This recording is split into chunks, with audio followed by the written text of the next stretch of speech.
Un maestro. Mucha gente te lo describe así, te dice, no, es una persona que es capaz de coger y explicarte el fútbol de muchas maneras. Y eso a veces es muy difícil. Se ha pasado mucho tiempo narrando y a todo esto, además, pues es una persona íntegramente y sustancialmente culé. Me hacía mucha ilusión traerlo aquí para ver qué opina de todo lo que está pasando en el Barça, que no es poco. Hoy charlamos con Ricard Torquemada.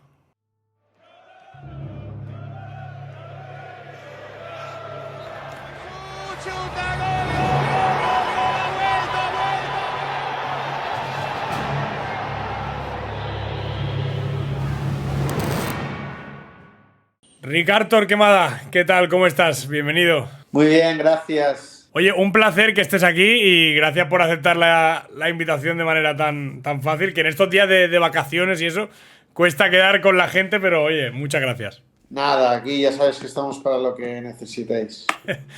Bueno, esto es más que nada una charla para hablar del Barça. Eso, hemos hablado con mucha gente Ajá. y es para saber un poco sensaciones, ¿no? También siempre me gusta empezar por cómo has vivido el final de temporada pasada, porque no ha sido buena, Ricard, no ha sido buena, esto hay que decirlo.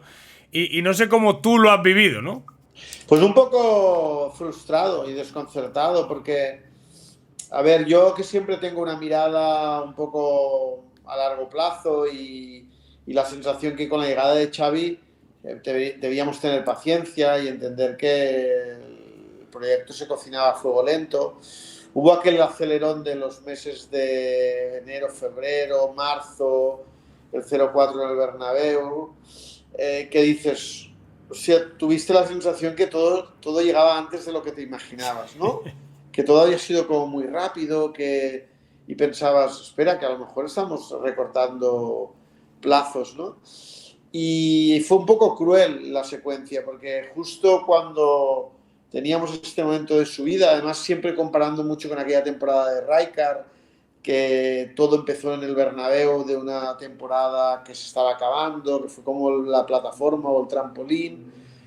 Hostia, la bajada final fue una cosa que no estaba en el horizonte. Desde la semana del Eintracht la cosa empezó a caer y sí, un poco frustrado y desconcertado por ese punto final de la temporada de conseguir el objetivo que era entrar en Champions, ser segundo, que era, pero luego con esas sensaciones muy agridulces de un equipo muy gastado, como poco estimulado, cuando era un equipo que tenía que ir para arriba y ese bache me dejó muy mal sabor de boca y un poco cierta inquietud de si es el diagnóstico, o son las consecuencias de algún diagnóstico que nos estamos perdiendo, ¿no? O que no sabemos bien bien dónde estamos. Sí, porque, mira, yo me quedo con una frase que has dicho porque a mí me pasó un poco igual. Tú inicias o a mitad de temporada te das cuenta un poco, ¿no? De que la situación es difícil, de que quizá cuesta todo un poco más. Pero con el cambio de Xavi, también, sobre todo lo que tú dices, el tema del clásico y todo esto, es como que en la cabeza, inconscientemente, nos cambiaron los objetivos. Dijimos, hostia, ¿y si no Sí, estamos tan mal y nos da para algo más? Y de sí, repente, sí. ¡pum! Sí, porque cuando lo pones en perspectiva y piensas que es el primer año sin Messi, tú ya has de imaginarte que la Exacto. reconstrucción será muy lenta y muy complicada. Sí, sí, Si sí. nos ponemos en el mes de julio de hace un año, cuando explota lo de Messi, o agosto, debió ser principios de agosto, Sí, sí, sí. y tú miras y dices, vaya temporada nos espera, ¿no? Qué duro va a ser esto. Y todo sigue este camino hasta que llega Xavi y el mercado de invierno y esta sensación. Y aquí aquel acelerón nos desmonta, nos rompe los esquemas. Entonces la caída fue más dura porque incluso conseguimos los objetivos. Porque Sí. dices, no, es que el equipo cayó y al final no entramos ni en Champions, no fuimos segundos. No, no, cumplió los objetivos competitivos, pero con una sensación de ir con la marcha muy corta. Y cuando eres un equipo que la sensación es justo cuando empiezas a crecer, que has de ir progresivamente para arriba, ¿no?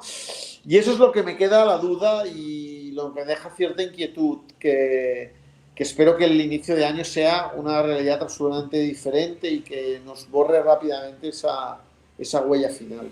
Eso te iba a decir, ¿no? Porque esto ha sentado un poco las bases, al menos las bases, no todo lo buenas que queríamos, pero sí las bases de un proyecto que debe iniciar este año y que hay gente que le ha generado muchas dudas, es cierto. Yo mantengo intacto, por ejemplo, yo tengo fe ciega, no sé por qué, mira, en Xavi tengo fe ciega también en que la plantilla es mucho mejor también, ¿no? De lo que, no sé, a mí me gusta lo que veo, Gavi me gusta, los chicos jóvenes me gustan, entonces yo creo que con un par o tres de arreglos, ¿no? Igual podemos hacerlo mejor, ¿o qué? Sí, de cara a la temporada soy positivo. Yo tengo la sensación, o sea, cuando digo soy positivo, todo depende siempre de las expectativas que te pones, ¿no? O sea, Exacto. claro, tocando de pies en el suelo, que para mí eso es imprescindible, y sabiendo que el Barça, para mí, el objetivo de la temporada debe ser competir para ganar la Liga y crecer en Europa. Y cuando digo crecer en Europa, quiere decir pues poderte medir con algún gordo y mirarte a los ojos, aunque pierdas, y no tener la sensación que tuviste contra el Bayern el año pasado o contra el PSG hace dos, ¿no? O sea, salir un poco de ese agujero, porque yo creo que aún necesitamos tiempo de cocción para poder llegar a competir por la Champions. Entonces, en cambio, la Liga, competirla al Madrid, yo creo que es una obligación. Sí. Hemos de empezar por ahí, ¿no? Además, nuestros ciclos como club son muy naturales. Es muy difícil que hagamos una gran Champions cuando el equipo no tiene cierta regularidad en la Liga. La historia lo dice. Cada club tiene su naturaleza y esta es la nuestra. Y por lo tanto nos tenemos que centrar mucho en el día a día y en las asignaturas menores para un día ir al examen grande y tener buena nota. Yo soy positivo, yo creo que, como dices tú, espero que haya sido un contexto muy determinado lo que haya hecho que el equipo nos haya dejado este sabor de boca final, la recuperación de Pedri, ¿no? Que Xavi tenga una pretemporada para poder trabajar sin la urgencia de los resultados, porque no ha podido trabajar con esta sensación de vamos a insistir en aquello que es importante para mí, porque siempre había un resultado que era urgente, porque cuando llegó todo era urgente, Tenías ¿no? que ganar, exacto. Claro, por narices. Bueno, y que el equipo vaya consolidando y vaya poniendo los fundamentos, por decir una manera, que sean sólidos para luego poder crecer, ¿no? Veremos a ver qué objetivo se marca la gente y sobre todo qué objetivo se marca el club. Yo pienso como tú, mínimo la Liga. Yo creo que para Europa igual, oye, pues falta un par de minutos más de cocción, ¿no? En este menú. Pero para la Liga no nos tiene que dar porque hay que competirla. O sea, hemos visto que en este tramo final al menos hemos podido estar ahí. A nivel de retoques, se habla de muchos nombres, Ricard, y no sé si a ti de los que suenan te gustan o quizá tú piensas que deberíamos ir por otro lado. Yo, por ejemplo, siempre llevo toda la temporada diciendo necesitamos un tío que marque goles. O sea, que yo a priori con Lewandowski, mira, luego lo que venga ya me da igual, ¿no? No, yo en general creo que está bien enfocado lo que estábamos hablando. Falta ver cómo consigues desde el punto de vista económico resolverlo todo, que Sí, esa es es otra. el nudo, este es el nudo. Pero yo creo que los objetivos de plantilla están bien enfocados. Yo creo que Lewandowski es un jugador que te puede reducir los plazos competitivos. O sea, mientras el equipo va en una dirección de crecimiento sostenido, haya alguien que pueda pensar en presente. Las áreas para eso son imprescindibles. Y tener un jugador que te puede marcar un gol de cualquier media oportunidad, pues eso te va dando alas y te sostiene ese crecimiento colectivo. Además, un jugador que yo creo que no solo es un goleador, sino que es un futbolista que entiende bien la idea, que yo creo que en algunas asignaturas que Aubameyang, por ejemplo, no es tan fino, Exacto. él le puede dar al equipo más descarga de espalda para la segunda línea, un jugador que intimida mucho a la defensa, que ya puede hacer que chafar la línea defensiva rival y que pueda haber más espacio entre líneas para los interiores, que es una asignatura pendiente. O sea que él condiciona mucho el escenario colectivo, no solo su rendimiento individual. El tema del extremo, yo creo que para lo que quiere Xavi es imprescindible tener uno como mínimo. Y aquí tenemos también el tema de Embelé, el tema de Rafinha, y para mí el flotador Abde, que yo creo que tendría que ser una opción, una segunda opción, es decir, un jugador que tengas en la plantilla, como era Dama antes y como había sido Abde en momentos difíciles de la temporada, pero ha de haber un extremo más hecho, más consistente, más regular, más desequilibrante, más potente, ¿no? No sé cuál de ellos será, porque estamos ahí Sí, metidos esto es. ¿no? En el barro. Esto es el pan de cada día. Sí, sí.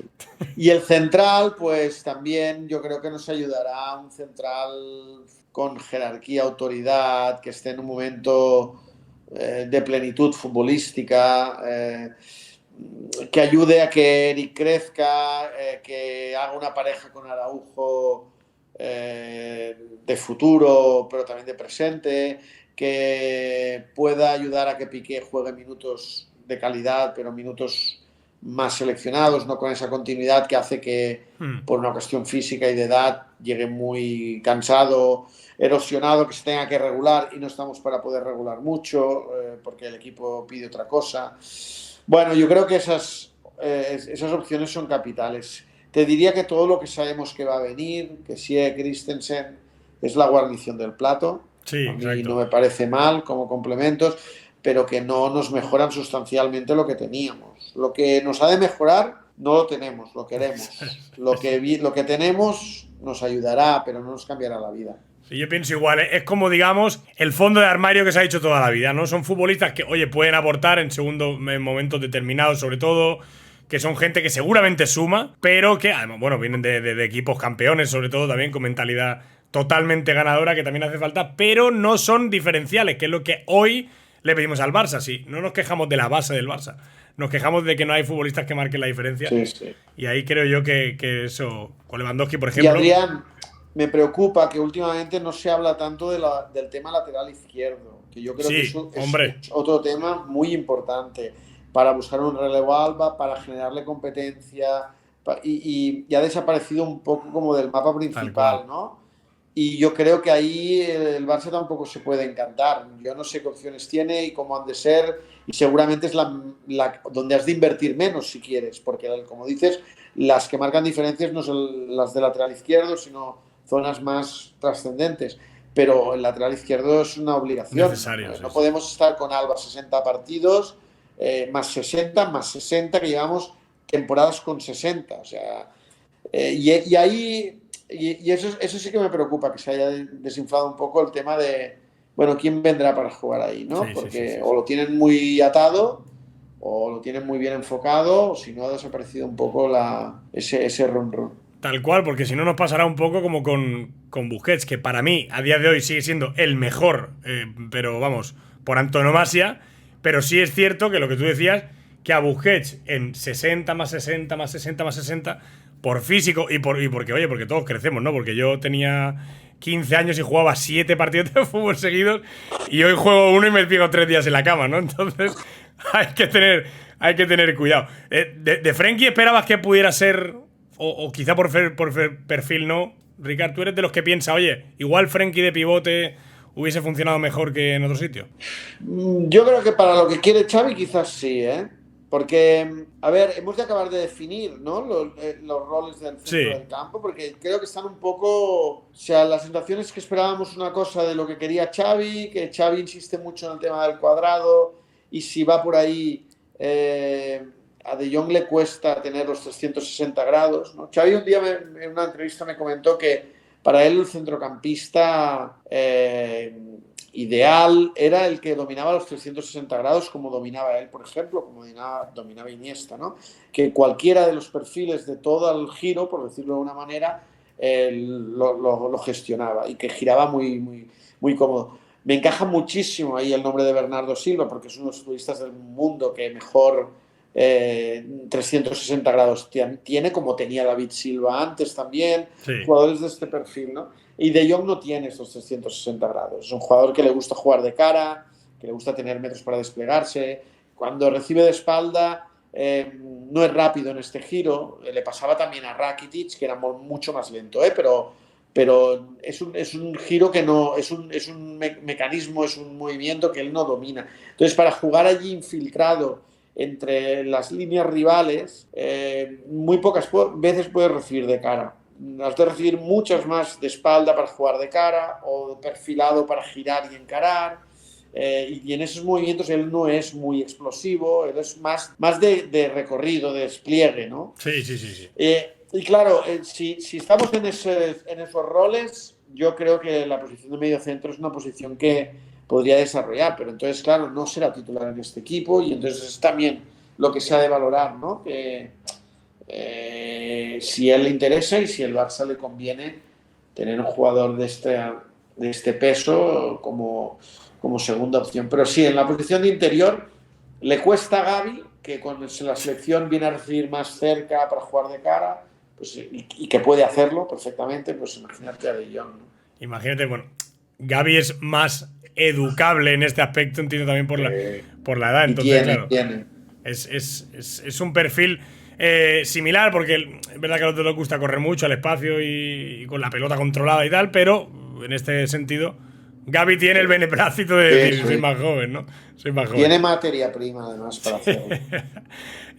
Bueno, es uno de las dudas, ¿no? De las grandes dudas. ¿Quién será? ¿Quién será el que sustituya a Busquets? Porque otra vez este año ha sido fundamental y yo creo que el año que viene va a volver a ser fundamental.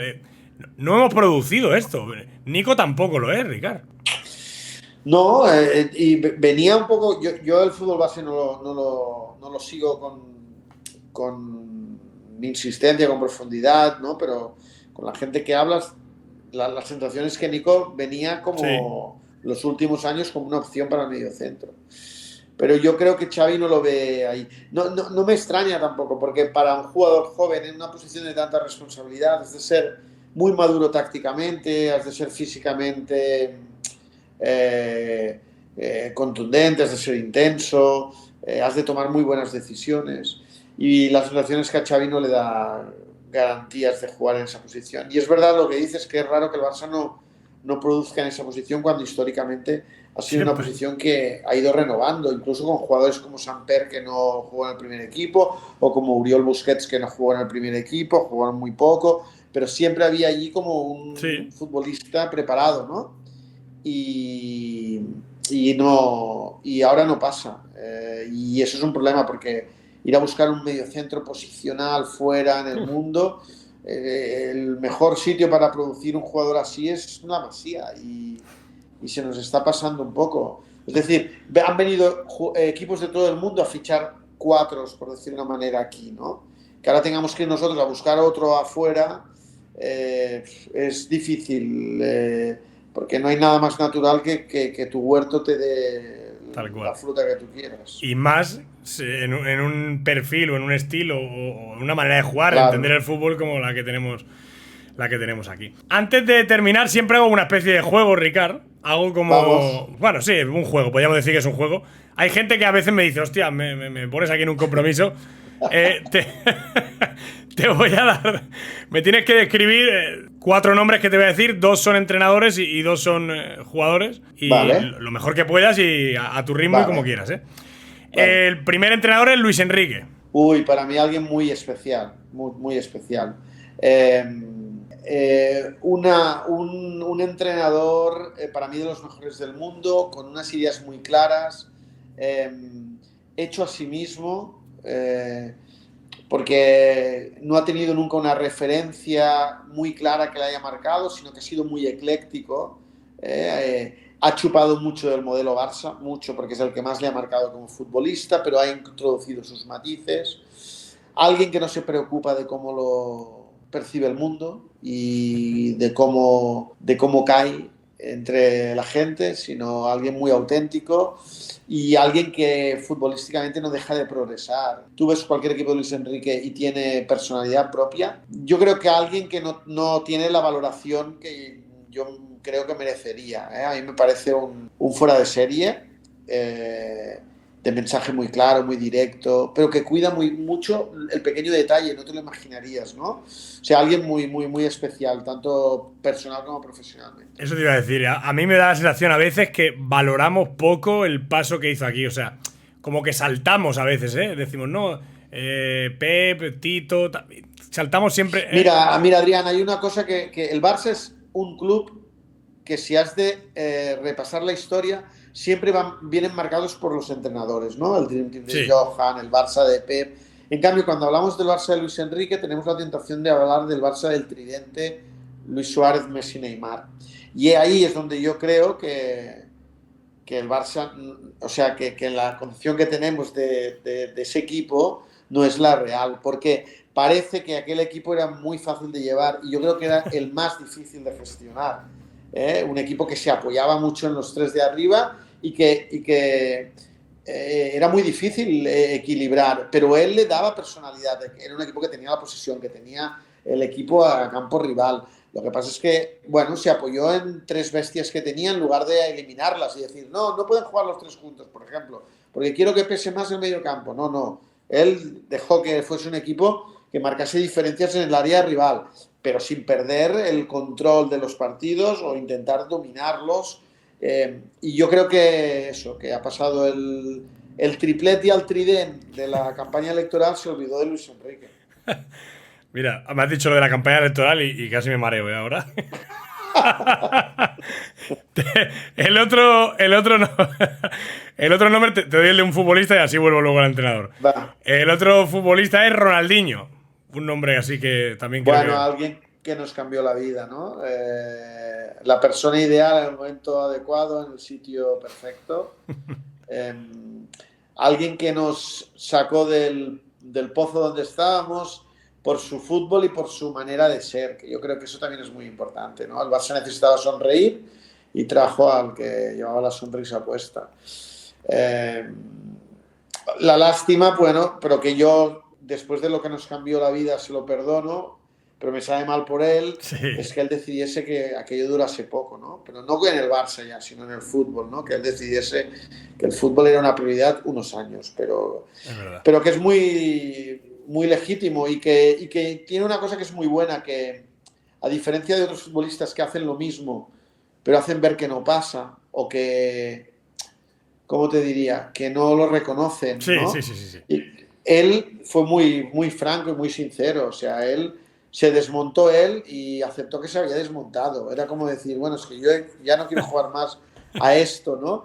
No quiso continuar metido ahí diciendo, no, es que sois vosotros que no me entendéis a mí, No. Que hay mucho futbolista que es así, ¿no?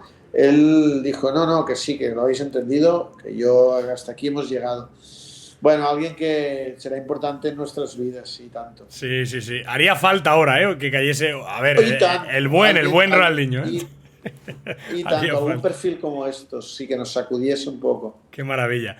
El otro entrenador es Pep Guardiola. Yo creo que si hablamos de Luis Enrique, de Pep también, ¿no? Bueno, claro, es que me has escogido las dos debilidades, ¿eh? Bueno, fuera de serie, alguien que va a otro ritmo, a otra velocidad, que cuando nosotros llegamos él ya ha cambiado de escena, que entiende el fútbol como a mí me gustaría que se entendiese, como un deporte colectivo, donde todo tiene un porqué, donde todo es quirúrgico. El fútbol ha cambiado mucho y hablamos en líneas generales de un deporte que es casi posicional, como podía ser antes el básquet, el Tal balonmano, cual. en un campo grandioso, que antes no pasaba. O sea, nosotros nos han educado en un fútbol que era más un espacio muy grande, 22 personas y muy poco controlable.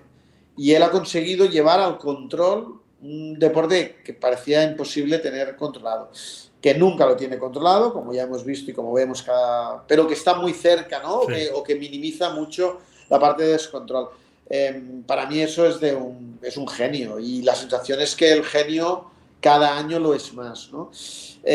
Y también me gusta y ahora diré una cosa que será difícil de entender, me gusta que a pesar de todo lo que estamos diciendo, Sí. no gane siempre, porque eso hace el fútbol, o sea, eso nos hace percibir, si Guardiola consiguiese con resultados redondear cada temporada su capacidad para gestionar este progreso, esta modernidad, le quitaría emoción al fútbol, y el fútbol es emoción y es pasión, ¿no? Por eso para mí Guardiola en la derrota o en la victoria es lo mejor que le puede tener el fútbol. No encontrará para mí una figura como él.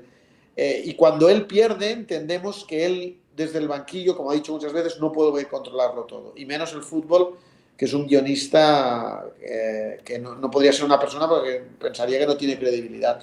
Y cuando digo que me gusta, quiero decir, no por él, Ya que te me gustaría entiendo. ganar siempre, sino por el fútbol, porque continúa teniendo esa magia de decir, pues que ni él puede conseguir garantizar la victoria, ¿no? La victoria como en la vida es una parte muy pequeña de lo que normalmente hacemos, que es perder, casi siempre. Sí.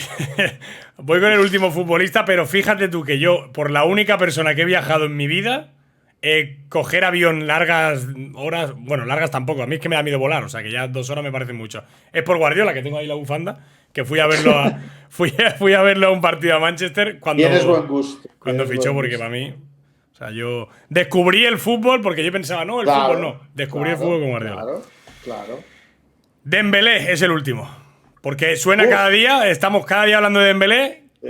Dembélé, definirlo Bueno, no se puede. Sí, para mí te he de decir que es una pequeña frustración, porque es aquel futbolista o aquel deportista que se le ve un talento y un potencial único, y luego no lo convierte en rendimiento. Y eso me saca se me saca de mis casillas, porque pienso, es tan difícil reunir tantas condiciones naturales para ser uno de los mejores jugadores del mundo. Tan difícil que un jugador domine las dos piernas como las domina, que tiene el cambio de ritmo que tiene, la velocidad, los recursos técnicos, que puede seguir por un lado, por el otro, que además tiene remate. Bueno, es que lo tiene todo. Entonces, claro, cuando lo ves en el campo y ves que hay días que no es que no tenga rendimiento, es que hay días que no está, hay días que está a ratos, hay días que toma 3 decisiones buenas, pero la última, que es la importante, mala. Otro día que toma más decisiones malas que buenas. Bueno, es tan incontrolable su carrera deportiva, ¿no? Con el representante que tiene, es tan indomable como en el campo, que no sabes nunca si cara o cruz. Yo creía mucho en su potencial. Ya han pasado ya 5 años, ¿no? Si me equivoco, porque pasa muy rápido el tiempo. Y bueno, ya creo que ahora tendría que ser pasado del Barça. Yo creo que para el Barça y para él sería sano que cada uno siguiese su camino. Ya sé que Xavi necesita un extremo, pero es que hay ciclos que empiezan, acaban. Y ojalá le vaya muy bien y pueda convertir un día este potencial en rendimiento.